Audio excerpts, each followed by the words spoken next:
We are here on the historic D-Day beaches paying our respects. The travel guys are in Normandy, France, next.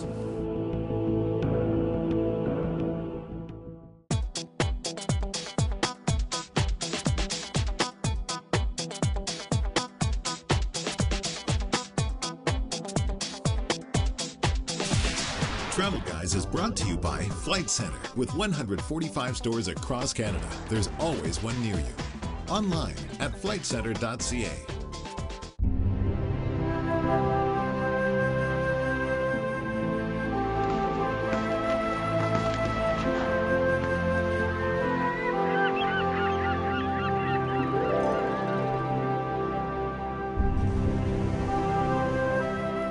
Hello, I'm Jim Gordon. And I'm Darren Parkman. And we are the Travel Guys. We are here on the historic and sacred Juno Beach in Normandy, France, where 5,500 Canadians lost their lives during the D-Day campaign back in World War II. Coming up, we're going to pay our respects to the Allied and Canadian servicemen who lost their lives during that campaign. You know, many of the soldiers that died here were just kids. We'll check out other areas of Normandy, including the Mont Saint-Michel Abbey. You must climb up to the top of the historical abbey. And we'll visit the tomb of William the Conqueror. He's actually entombed right behind us here. All that and a lot more coming up.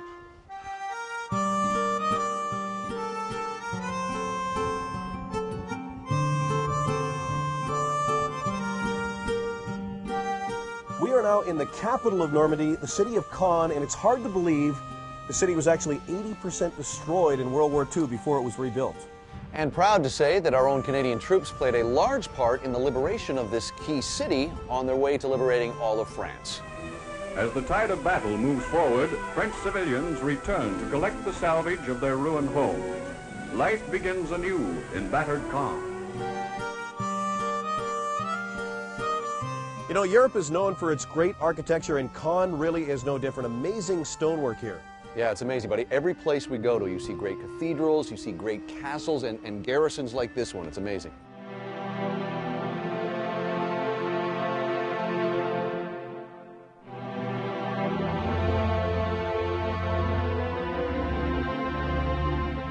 You know, there are still some incredible buildings in this town.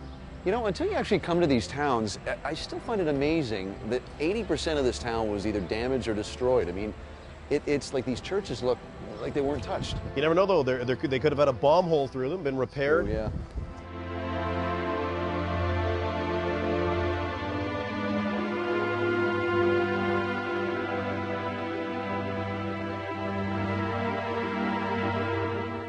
Gotta say, I've seen Caen many times in World War II documentaries, and I always just pictured it the way I've seen it on TV, which is a pile of rubble while it was occupied by the Germans after D-Day. And it's really nice to see that it's been rebuilt in a great way. Yeah, it's got that great mix of new and old, too.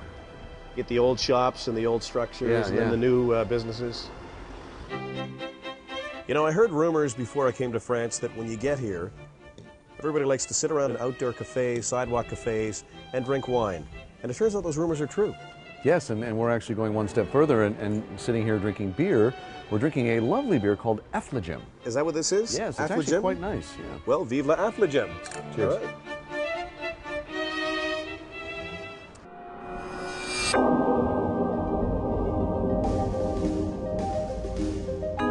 One of the few historic buildings that actually wasn't destroyed by bombs in World War II is the Abbey of Caen, and we're inside there now.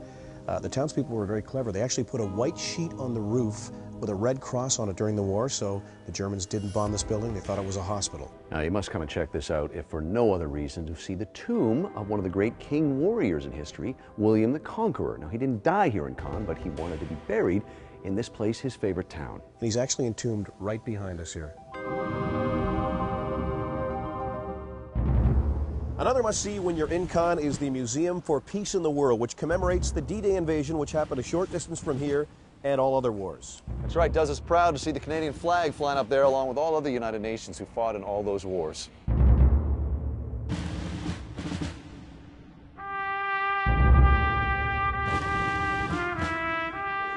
You know, there are a lot of great original artifacts in this museum. I'm guessing this is one of the original amphibious vehicles that came off the Allied landing craft at D-Day.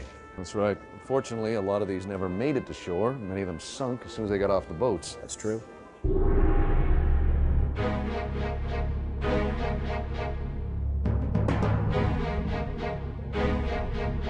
Well, this is very interesting. I actually have this very same original poster hanging in my living room at home. Propaganda was a huge thing in World War II for both sides. This is an original Buy War Bonds poster for the American side. I recognize the work of the artist Norman Rockwell, and this was a series of 4, correct? It is, and it's got that real Americana look. Yeah. This is very cool. You got the typical rations of World War II here. You've got the Army issue cigarettes, the beer, the tea. Don't forget the chocolates and boiled sweets, and how about this container here that's full of cookies? Well, now it's time for a little thing we like to call Jim and Darren Meet the People. Or as it's also known, approaching total strangers that would normally ignore us. Let's go. What is the best thing about Normandy? I don't speak English. I'm learning a little bit of French. I'm going to try some on you. Je m'appelle Darren. Je m'appelle Dan. Je m'appelle Darren. Je m'appelle Darren. Moi, mon nom, c'est Cyril. Okay, what does that mean? My name is Cyril. Ah, nice to meet you, Cyril. Thank you. Can you tell our viewers in Canada, what is the best thing about Normandy? The best thing, the landscape and the ever-changing weather. Nice to meet you. Oui. Parlez-vous anglais? Pas du tout. Pas No? du tout, pas du tout. Je m'appelle Darren. Tell me, what is the best thing about Normandy? Je ne comprends rien du tout. Désolée. What does that mean? Je comprends pas. C'est beau. C'est beau. C'est beau. Et beau, beau. Oui. That means it's nice here, yeah. 1, 2, 3, 4, 5. Oui. 1, 2, 3, 4, 5. 1, 2, 3, forfait. 1, 2, 3, 4, 5. 1, 2, 3, 4, 5. We're learning. That's great. Thank you. Merci. Au revoir, Cyril. Okay, bye-bye. See you. Okay, merci beaucoup, monsieur. I'm becoming French. This is great. You tell our viewers in Canada, what do I need to know? I don't speak any French. Tell me how would I order a beautiful bottle of wine? French wine, les Bordeaux, Les Bordeaux. Bourgogne Uh-huh. et les vins alsaciens. Cheers. Yes. We have new friends. They hate us. How's the ice cream? And crème glacée? Delicious? Yes, can I have some? She doesn't want to give me any hint? No. Buddy, I'm loving these outdoor cafes here in France. Yeah, that right. Hey, TV camera. Oh, hey. More travel guys from the Normandy region coming up next. Nice ad lib. Thank you. Yes.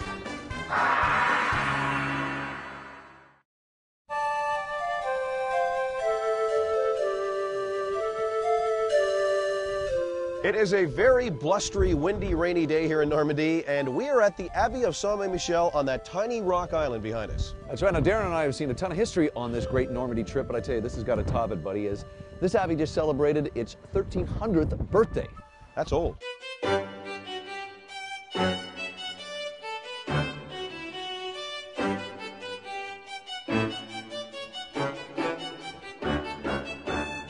Oh, it's great to see they found a way to cash in on the 1,300-year-old abbey. At least here at the base of the abbey, it appears to be a bit of a shopping mecca. Yes. Well, as you know, in modern times, where there is history, there is, of course, merchandising and lots of money. Well said, sir. Sir, I think I may have found the perfect souvenir to commemorate my trip here to the abbey. What would that be? Check out this little puppy here, huh? What are you, 7? I shall strike thee down. Okay, buy it then, that's fine. Hey, look, Darren, this 1,300-year-old abbey has its own burgers. Well, I hope the burgers aren't 1,300 years old, because I'm going to have me one. You know, once you get through all the commercialism and the shops and everything, you must climb up to the top of the historical abbey. How many stairs is it to the top, by the way? About 300. Kind of wish I'd known that before I had that 1,300-year-old burger. See, I told you about that, yeah. didn't I?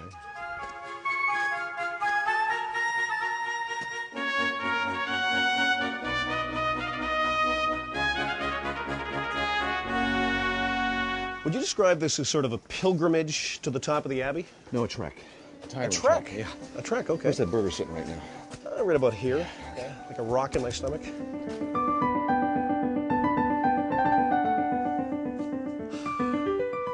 Oh, nice little hike. Nice little hike up here to the top of the abbey. We made it, though. We made it, which is good.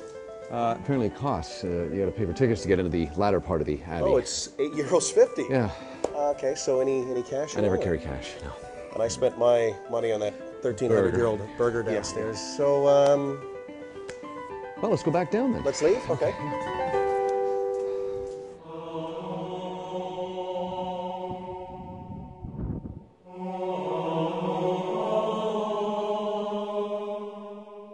Well, after a full, refreshing day of Abbey exploring, it's nice to relax with a cold, refreshing beer.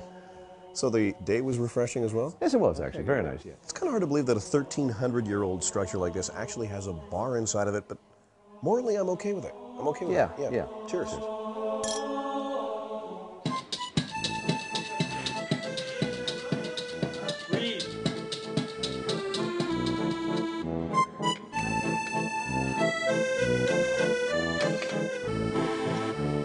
Well, we've had our 2.5-hour lunch. Now we're having our 3.5-hour dinner here in France. That's how they do it here, by the way.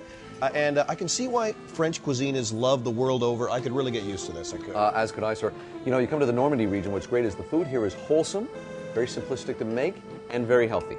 By the way, what are we eating here? It's great, by the way. I have no idea. It's good, though. Okay, so you paid €6 for that beer. That would be the equivalent of about $10 Canadian, is that right? Yeah. Okay. I mean, it's not kind of 2 for 1 like it is with the British pound, but yeah, you're up around that, what, 75–80%, I think. I had some French fries, a plate of French fries earlier, €6, that's about $10. So a little more expensive here in France, in Normandy. So the moral of the story, bring lots of euros. Yeah.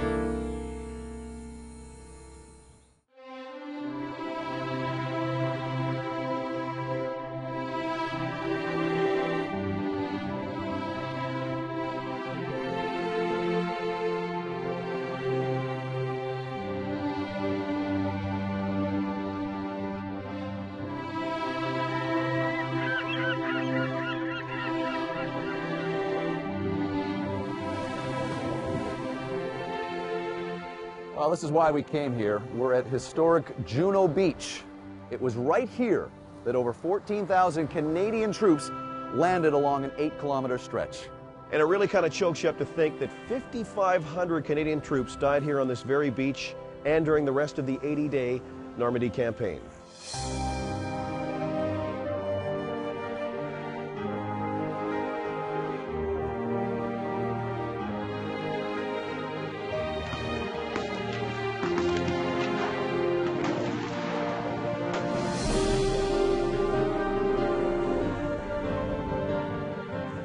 You know what surprises me is how beautiful this beach really is. It's gorgeous. I mean, so peaceful and tranquil. You got the fishermen fishing from the shore up here. There's sailboats just offshore. Can't imagine what it must have been like on June 6, 1944, huh? It's really unfathomable, and it's surprising how close the hills are to the beach, and how vulnerable must the soldiers have been when they came into shore with the hills this close and the Germans lying in wait.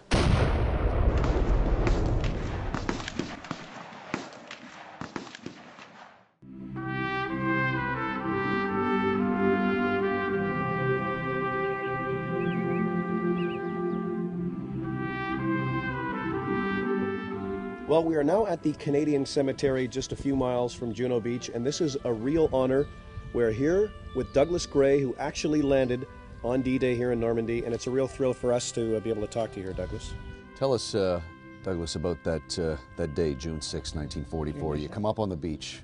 We had 6 landing craft, and the landing craft was very old. You had to push ladder type. And you had to come down a ladder. And you were wounded. And I was wounded, and I had a piece of shrapnel embedded in a rib in my back. This is when a French Canadian picked me up and lifted me onto their side of the beach. And from then on, they took me further over where they had a medical unit, medical centre, and they kept me. I was there for three days. And you were reported missing. My mum got a telephone saying missing in action. She didn't know you were rescued by a French Canadian. No,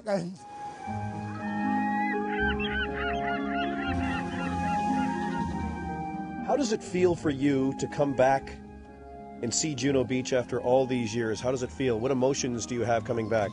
Sad, very sad sometimes, because you realise that you're alive. You know, my next birthday, I'm 85. My next birthday, and I've just had surgery on my knee, and it's healed now. So they let me come, and I was able to come. Of course, I can't march. Right, you can't march. But it doesn't matter. You can, you know, you can. So many memories for you. Yes.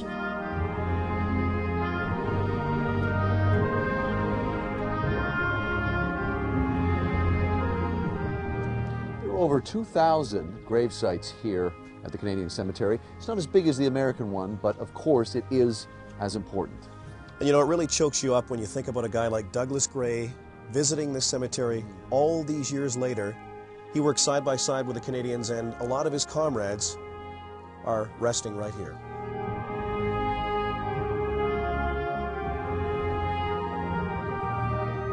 I gotta say, I'm really glad we actually came by here, and I actually have a distant relative that is buried in this very cemetery. If you are a Canadian, you owe it to yourself to take an afternoon and come pay your respects to the Canadian soldiers buried here.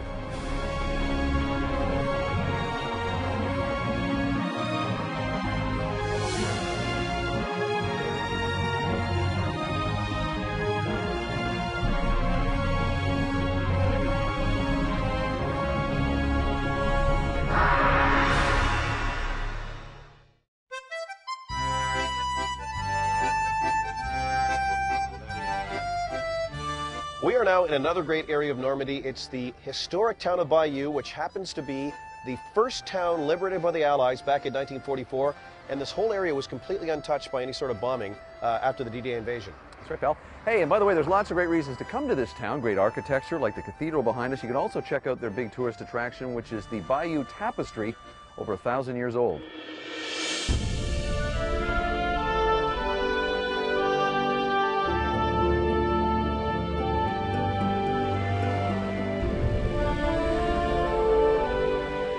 One of the first things you notice about the town of Bayeux is the big Canadian influence here. There's Canadian flags flying on the street behind us. And probably one of the main reasons for that is the fact that Canadians actually liberated this town in World War II. That's right, and as we talk to more people here in the town, especially the older generation, there's a real great appreciation and respect for we Canadians, and they have not forgotten the sacrifices our soldiers made during the war.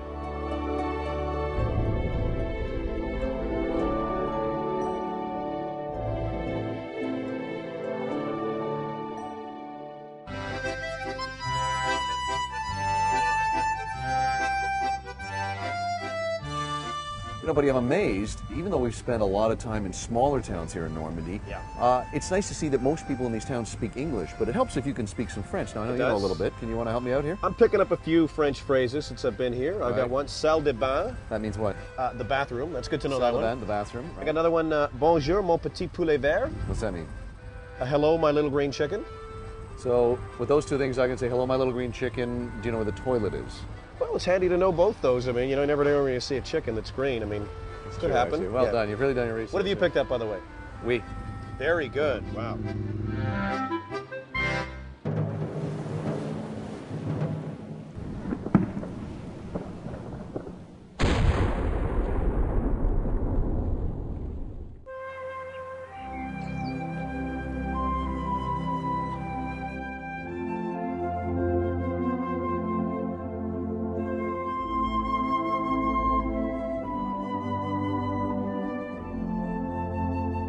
Another very, very sad part of Normandy is the American cemetery. More than 9,300 soldiers rest here, and it's really the largest cemetery we've ever seen. The headstones stretch back as far as the eye can see. And it's rather fitting for these soldiers that the cemetery is just up the hill from the beach here at Omaha, where part of the Allied invasion began on June 6, 1944.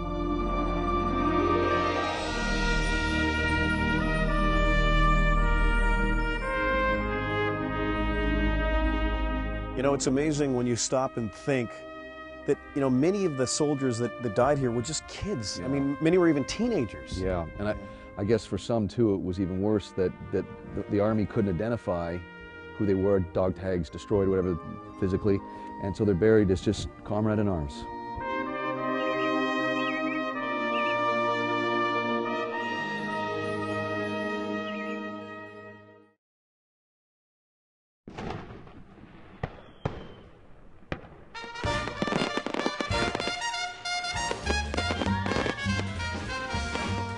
actually happen to be here in Normandy on the anniversary of the D-Day landings, and every year the French recognize that in a very, very big way, as you can see right behind us. That's right, pal. We're in the middle of a farm field just up the street from Juno Beach, seeing some fantastic fireworks, having a great time.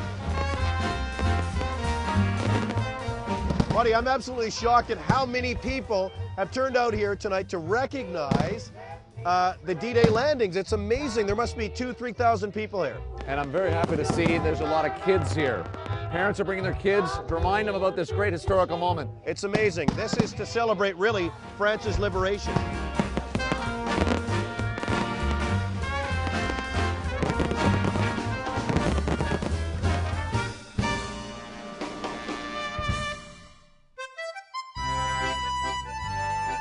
Well, we wrap up our whirlwind trip to Normandy. From where else? A great sidewalk cafe in the town of Bayeux, which happens to be the first town liberated by the Allies, the Canadian troops, mind you, after the D-Day invasion. But before we leave, as we always do, let's check out Jim and Darren's top 5 coolest things about Normandy. Number 5. Literally drinking in the cafe culture of Normandy. How many sidewalk cafes have we been 23, to? actually. 23, all right.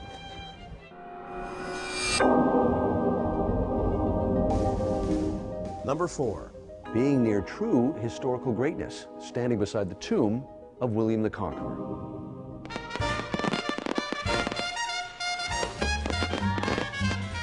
Number 3. Celebrating the D-Day landings right here where it all began in Normandy.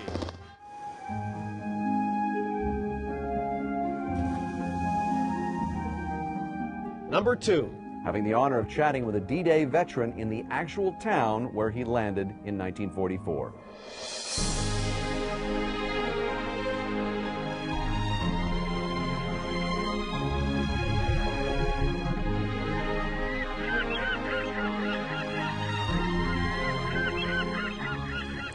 And the number 1 thing about Normandy, France. Actually visiting the beaches and paying our respects to the thousands of Canadian and Allied troops who lost their lives for our freedom. Well said. We'll see you next time on The Travel Guys.